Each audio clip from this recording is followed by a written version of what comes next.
pagi, salam sejahtera bagi kita semua.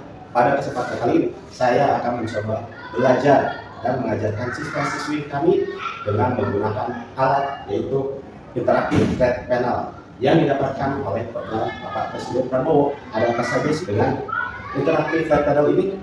Operasi sistemnya sudah berbasis Android. Cara mengoperasikannya sama seperti dengan handphone. Jadi kalau misalkan yang terbiasa dengan handphone pasti bisa mengoperasikannya. Seperti contoh berikut ini. Kalau misalkan kita ingin melihat set ini, bisa tarik dari atas ke bawah seperti ini. Di sini ada WiFi untuk mengaktifkan internet, ada hotspot yaitu untuk membagi internet, kemudian ada Bluetooth. Ini merupakan salah satu sharing yang sangat penting kita gunakan, terutama penggunaan WiFi. Nah, di sini kita bisa mengaktifkan internetnya. Pada saat penggunaan WiFi, kita dapat mengakses web browser, YouTube, ataupun aplikasi lainnya yang dapat terhubung dengan internet. Pada saat kita akan menjalankan internet, kita aktifkan. Hanya tinggal klik saja seperti ini untuk mengaktifkan internet. Kemudian di sini ada tombol. Ini untuk menghubungkan ataupun memutuskan jaringan internet. Ya, di sini bisa cari jaringannya yang sekiranya dapat terhubung dengan internet. Di sini juga ada Bluetooth, yaitu fungsinya untuk menghubungkan antara handphone dan Interactive Flat Panel. Menghubungkannya seperti share screen, transfer data, dan lain sebagainya. Selain menghubungkan dengan handphone, Bluetooth juga dapat menghubungkan dengan laptop ataupun komputer untuk transfer data dan lain sebagainya. Baik, sekarang kita akan mencoba dengan materi informatika. Kita akan masuk ke dalam web browser. Kebetulan di sini ada Google Chrome. Saya menggunakan Google Chrome. Saya sudah mempersiapkan Google Chrome yaitu dengan materi tentang Scratch atau membuat dia menggunakan Scratch. Nah, sebelum masuk ke dalam Scratch berbasis website, terlebih dahulu saya menampilkan website yang sudah saya buat agar lebih aman dan dapat diakses oleh semua orang. Nah, di sini merupakan contoh game yang sudah saya buat dan contoh game yang sudah anak buat. Pada penggunaan Scratch, tentunya di sini membuatkan sebuah game. Nah, game di sini yaitu yang saya buat dan anak buat, yaitu belajar mengetik 10 jari. Bagaimana cara menjalankan gamenya? Yaitu dengan tombol start. Kalau dia pilih start, oke. Jika suaranya terlalu kecil, kita bisa menekan 5 jari, kemudian lepaskannya. Seperti ini, kita bisa nambahkan volume agar suara pada gamenya dapat terdengar dengan jelas. Jika suaranya sudah jelas, kita akan coba memainkannya seperti ini. Kalau suara terlalu keras, kita akan coba mengubah suaranya seperti ini ya. Kemudian kita akan mulai dengan menggunakan start. Nah, ini merupakan huruf yang jatuh. Ada suatu kasus yaitu di mana pada saat mencari huruf tersebut kita membutuhkan sebuah keyboard. Sedangkan di sini pada saat dia dimulai tidak ada keyboard yang muncul, sehingga hasilnya seperti ini game over. Ya, karena kita tidak game over karena kita tidak bisa memainkannya. Nah, kalau misalkan sudah seperti ini bagaimana? Tentunya untuk memainkan permainan ini membutuhkan keyboard tambahan. Kita bisa mencoba menggunakan keyboard yang ada kabelnya ataupun keyboard yang tanpa kabel. Ini saya menggunakan keyboard yang menggunakan kabel. Kita akan coba apakah bisa dimainkan game ini dengan menggunakan keyboard. Kita pencet dulu Pak. Ternyata bisa ya. A, B, A, C.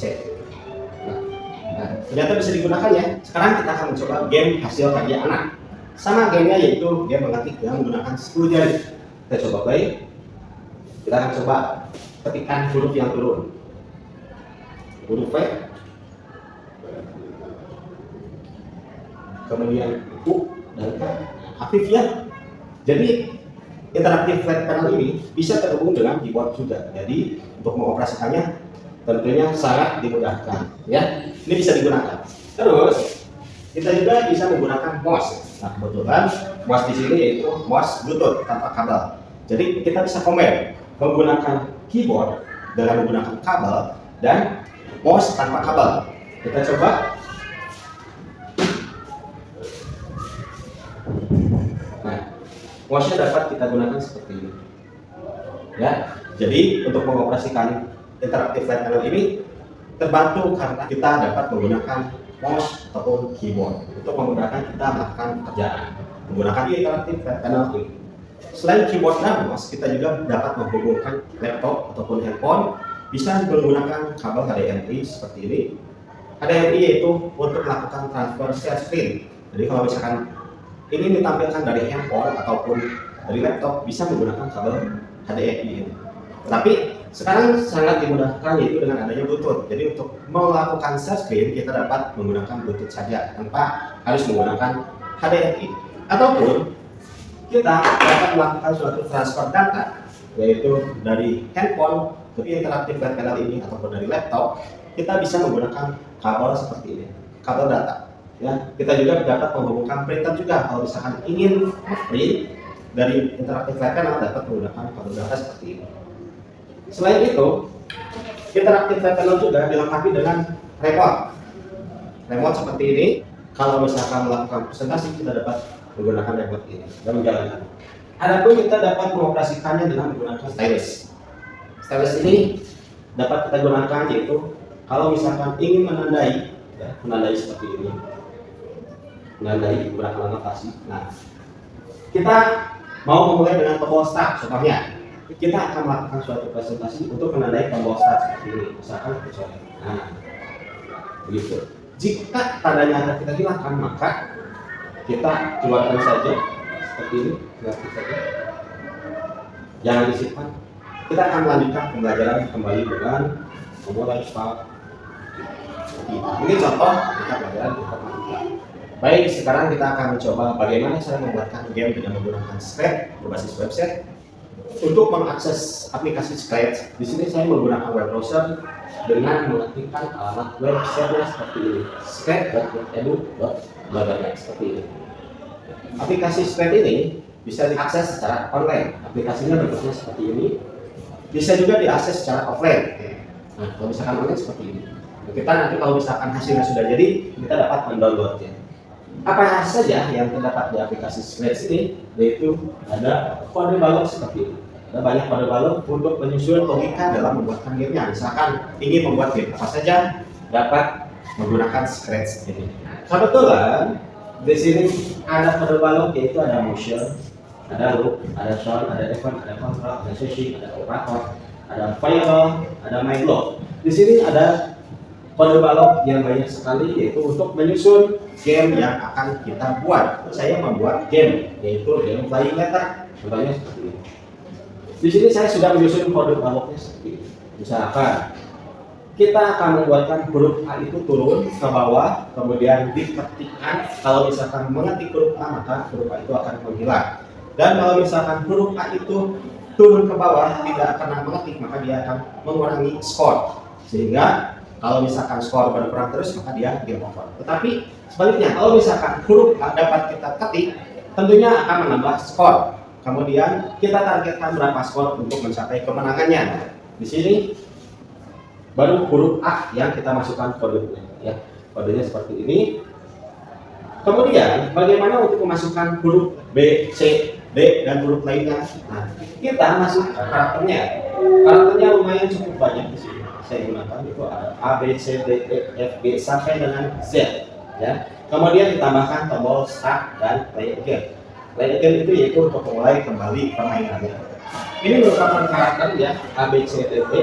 Karakternya memang cukup banyak, tetapi kita hanya membutuhkan menyusun kode baloknya yaitu di huruf A dan huruf B. Bagaimana selanjutnya? Selanjutnya yaitu kita hanya mengkopikan dari huruf B kode baloknya seperti ini, kita kopikan masukkan ke dalam karakter C. Semua kode balok B ini kita masukkan semua ke dalam karakter C, D sampai dengan Z. Yang kita rubah hanyalah waktu, white. White-nya kita gunakan kelipatan 5 untuk yang atas, kemudian untuk yang bawah, white-nya kita gunakan kelipatan antara 3 atau 4 agar pada saat hurufnya turun tidak bersamaan. Jika kita sudah membuatkan logika kode balok dengan flying letter ini dari huruf A sampai dengan huruf Z, maka kita buatkan sebuah tombol start. untuk memulai permainannya dengan kode balok seperti berikut ini. Jadi kalau misalnya kita klik startnya, maka dia akan memulai permainan. Setelah itu kita juga buatkan player game, di mana pada saat proses game over ataupun proses memenangkan permainannya, maka dia akan memunculkan tombol play again seperti ini. Setelah muncul tombol play again, maka kita klik, kita akan memulai lagi permainan ke halaman utama. Ya, sekarang bagaimana logikanya untuk memindahkan sebuah halaman, yaitu dengan menggunakan backdrop. Pada backdrop ini terdiri dari bagian start itu untuk halaman utama, kemudian ada background start yaitu untuk memulai permainan, kemudian ada background game over untuk permainan itu kalau misalnya kalah dia masuk ke game over, kemudian ada background winner. Background winner ini merupakan hasil kemenangan pada saat memainkan gamenya yang sudah ditentukan skornya. Kita akan menambahkan sound agar game itu lebih menarik. Di sini ada kode. Ya. Nah, kode ini merupakan untuk menghasilkan suara. Nah, suara itu didapat dari mana? Suara itu kita ambil di sound, kita pilih sound, kita klik lagi. Nah, kita bisa mendapatkan suaranya di sini. Ada berbagai macam jenis suara jika ingin menggunakan suara-suara tersebut. Bisa dicoba-coba. Ada banyak sekali suara. Jika sudah mendapatkan suara yang cocok, maka kita bisa klik, kemudian akan tersimpan di sini.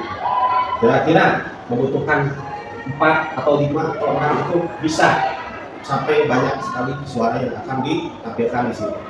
Jadi suaranya dapat dimunculkan sesuai dengan kebutuhan. Setelah logika dalam membuatkan gamenya sudah selesai dibuat dengan tema Flying Letter, kita dapat mencobanya. Kita akan zoom dulu seperti ini. Kemudian kita coba start. Kita pilih bendera hijau dulu. Kemudian kita coba start. Oke, kita mainkan A, B, C. Nah, ini bisa terhubung ya dengan menggunakan keyboard ya.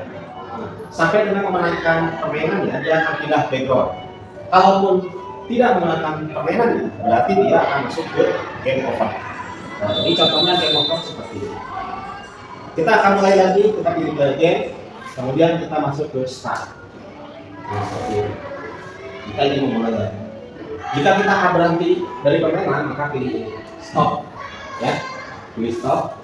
Kalau misalkan kita ingin memulai lagi permainan, pilih bendera hijau dulu atau pilih play again, kemudian pilih start.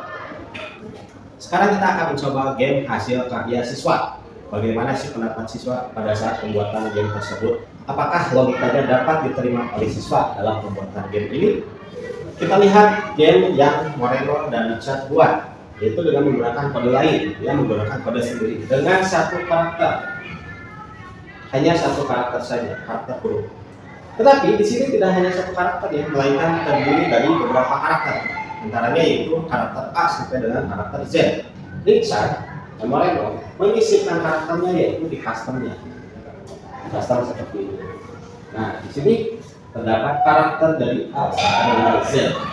Logikanya yaitu Richard menggunakan satu karakter, sedangkan kode baloknya dia hanya menampilkan satu saja. Tetapi pada kode ini dia juga menampilkan beberapa karakter untuk ditampilkan, yaitu sehingga kodenya akan sangat banyak sekali seperti ini, karena dia memunculkan kode dari A sampai dengan kode Z. Setelah menyusun kode gamenya, membuat tombol mulai. Tombol mulai ini kalau misalkan di-play atau diklik, dia akan memulai game. Kita akan coba memulai game yang Richard buat. Kita coba play. Nah, jelas seperti ini. Sama ini juga harus menggunakan keyboard tambahan. Yes. Oke. Bisa dicoba ya. Nah, ini sudah aktif keyboardnya. Dengan adanya keyboard tambahan, kita akan memudahkan proses dalam bekerja menggunakan interaktif flat panel. Baik, sekarang kita akan coba mendengarkan penjelasan dari Richard dan Moreno mengenai game yang telah dibuatnya.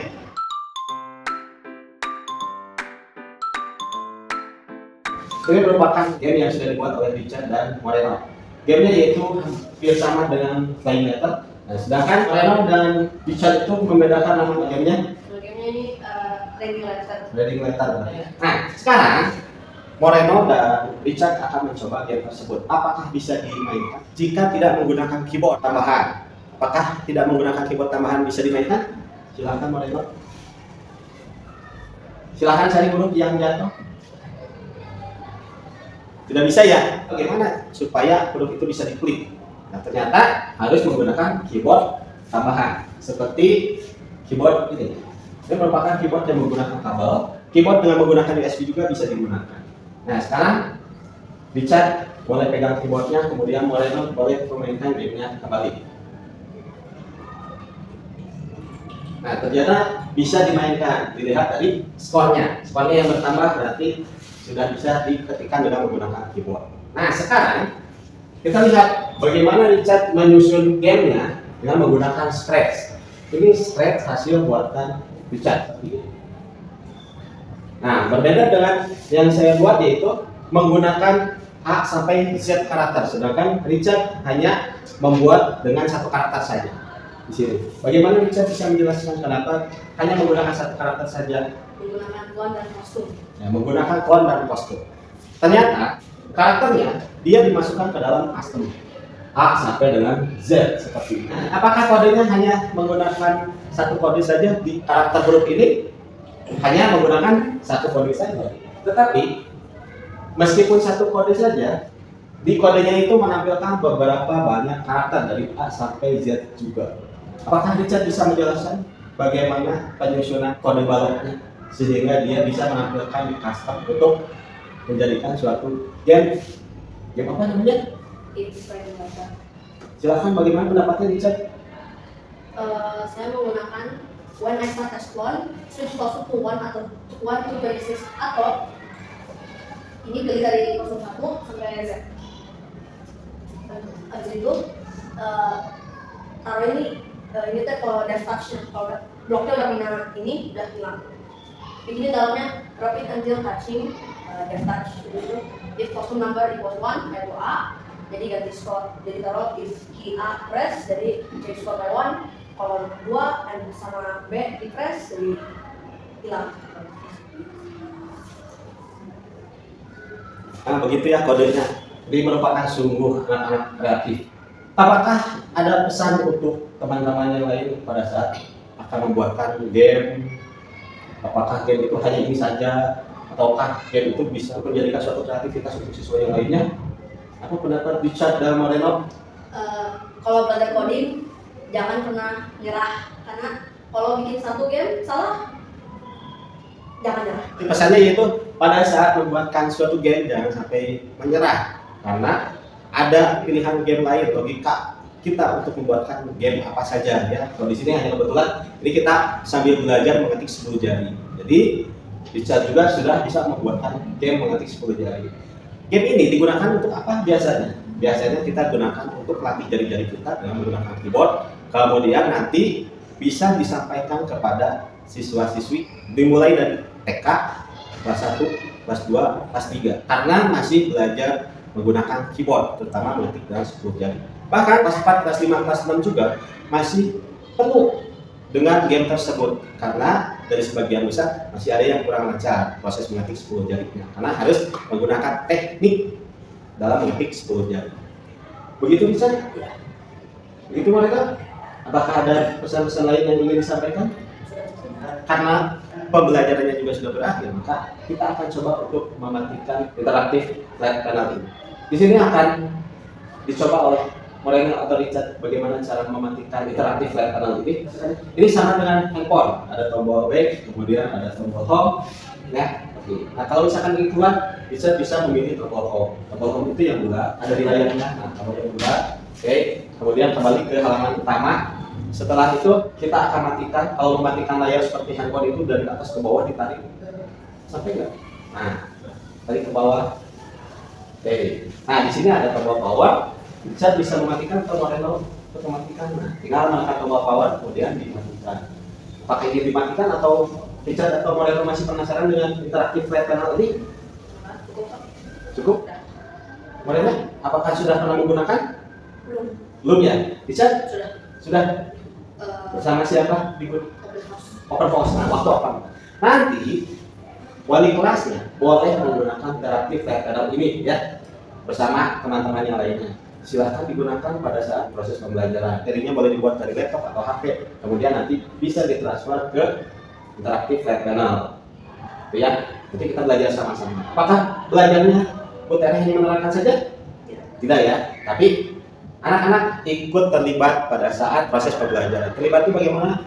Bisa memberikan tanah pada TV flat panel atau bisa mengarahkan salah satu siswa untuk mengoperasikan flat panel interaktif ini, bisa juga bergantian menggunakannya. Jadi tidak hanya guru yang mengoperasikan interaktif flat panel ini. Apakah ada yang bertanyakan? Kayaknya udah cukup. Sudah cukup. Nah, karena sebagian besar siswa-siswi kita terbiasa dengan menggunakan handphone ataupun smartphone, tentunya pada saat menggunakan interaktif flat panel ini pasti sudah terbiasa. Tinggal yaitu adaptasinya. Karena mungkin ada takut tepat, takut susah, takut ini gitu ya. Yang paling penting tangan harus bersih karena ini belum dilengkapi dengan layar protektornya. Ya, seperti itu. Kemudian untuk ketahanannya, waktu di sosialisasi sudah dicoba, ketahanannya sudah cukup kuat.